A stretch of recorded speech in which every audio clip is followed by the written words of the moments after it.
Цветната декорация върху хляба е много забавно занимание, за което първо трябва да имаме представа и идея какъв тип да изберем – с шаблон или с разрези.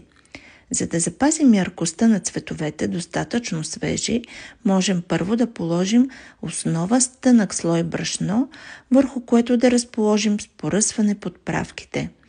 В случая използвам какао за кафяво, куркума за жълто и мача на прах за зелено. След това заглаждам леко с ръка да се прелеят цветовете и правим разрезите. Или, ако изберем шаблон за декорация, върху брашното налагаме шаблона и върху него поръсваме цветните съставки.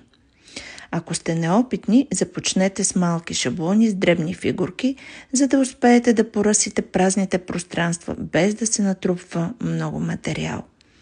Ефектът е много красив и пленява очите с яркостта и красотата си. След изпичане потупайте гръбчетата на всеки хляб, за да изпаднат излишните подправки от него и се насладете на красотата на своите творения. Пробвайте!